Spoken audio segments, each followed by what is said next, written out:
Hello YouTube, Jeep fans, from us to you.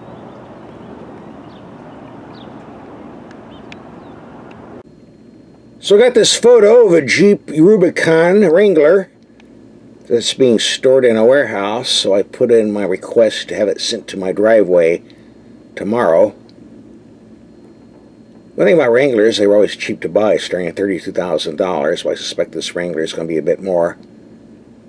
Let's look at the price sheet before I get it. See how much it is. Alright, here are the specs. Let's blow it up. $76,935 for a Wrangler. Knock me over with a feather. Well, let's see. This is the 2-liter PHEV plug-in hybrid. 375 horsepower, 470 pounds-feet of torque. That's impressive. 60 grand, but that clear coat paint, $595. Everybody's charging for paint nowadays. Rubicon Preferred Package, $8,500. Let's see what that includes. Napa leather seats. Well, yeah, we gotta have leather in a Jeep, right? 12-way power adjustable driver seats, heated front seats, blah, blah. I'll let you read it. I don't need to announce this to everybody. What else we got down here? Oh, there's more. One touch power top, $3,295. And at that, they're still going to charge us for floor mats, $170. Oh, a winch, $19.95. And with shipping, well, there we go again. Right to our recording studio, where we make videos and transport them and broadcast them all over the world.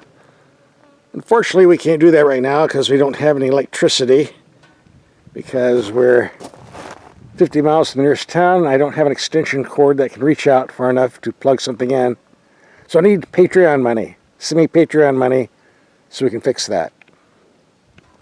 In the meantime, here's that Jeep that they were going to send me, and did.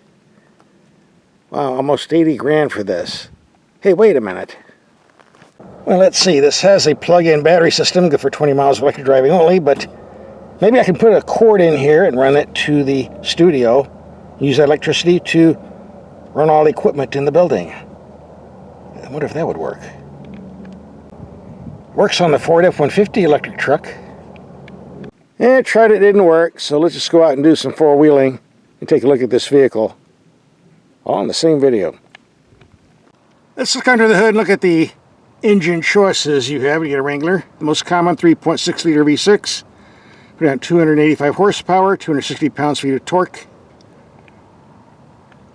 If you listen to Scotty Kilmer and the Car Wizard, they'll tell you that engine's no good, but actually those are the older versions that had problems, not the newer ones.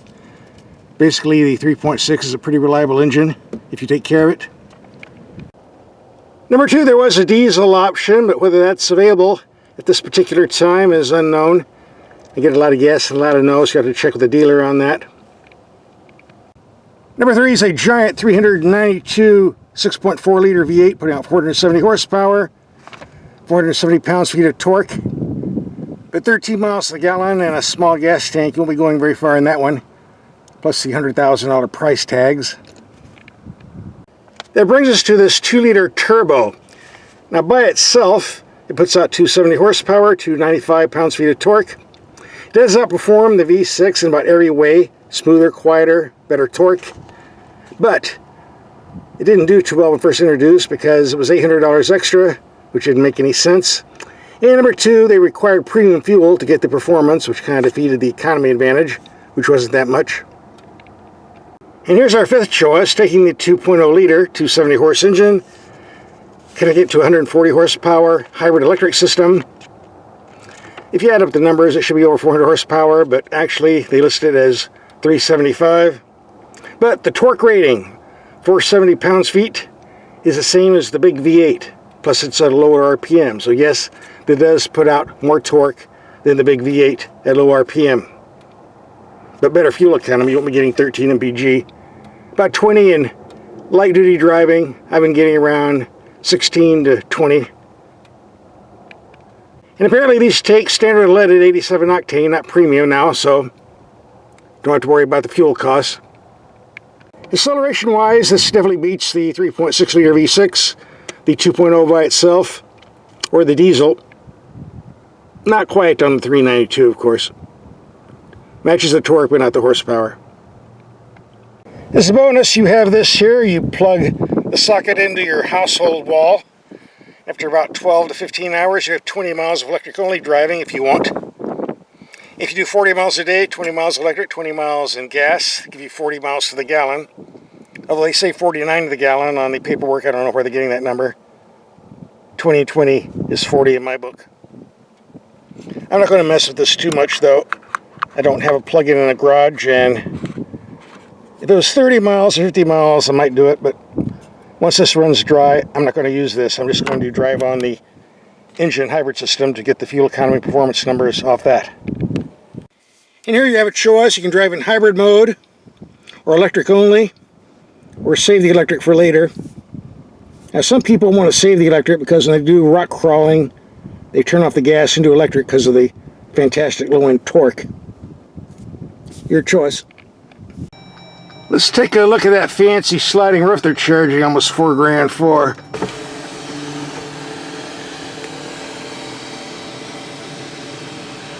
That's a big one.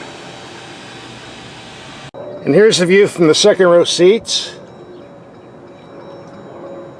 Well, this is expensive to buy, but sure beats taking the entire roof off like you have to do on the other hard tops or soft tops.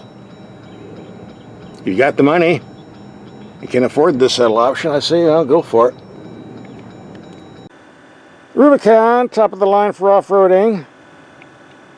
25-70-R17 tires. Got a nice winch in case you get stuck. And lots of ground clearance. Keep away from those sharp rocks. They'd like to eat oil pans. Now this is modern push button stuff, a good old fashioned stick for choosing your low or high gears. A man's vehicle, or a strong woman anyway. And you want to disconnect the sway bars if you're doing heavy duty stuff. Is that the locking differential button? I'll have to look that up in the owner's manual. And on the highway, we're getting 21 mpg, cruising at 75 miles per hour, but about a foot into it, started passing, dropped to 17.3 on a little 75-mile highway trip. Hey, you don't buy these for fuel economy, right? Even if you do have a hybrid. By the way, this number was obtained on the gasoline engine only, not using the plug-in battery system. You're driving on pavement in the city or on the highway. There are a lot of disadvantages with the Jeep, the sloppy steering, the wind noise, and you know the drill. When you get on roads like this, all those issues go away. This is made for trails such as this, and yeah, this is where it belongs, in the dirt. I know it's hard for some people to believe. I know a lot of individuals who purchase Rubicons and never take them off-road. Strictly image. But it's good for you if you buy the vehicle from them used. You get a nice Jeep that's never been off-road, never been abused. Be in pretty good shape, and that's the way to buy them. Find somebody who never took it off-road. Get a good deal on it. An associate of mine bought one for his daughter, a nice Rubicon. She only drove it to college and back, never had it off-road. The sticker on it was 67 grand. It was only 9 months old. He offered it to me for 40 grand. I should have taken it, but I just didn't have anywhere to park it. And couldn't afford a Jeep at the time, so I missed out on that deal, but somebody got lucky. One thing I like about the Rubicons, in spite of the heavy-duty suspension and bigger wheels and tires, the ride is more comfortable on the rough trails than the standard Jeep, with a standard suspension and smaller wheels and tires. Gotta check on the cows, make sure none got... Oh yeah, someone left the gate open, of course. Get back in there. Back in there. Rawhide, get him up, move him up.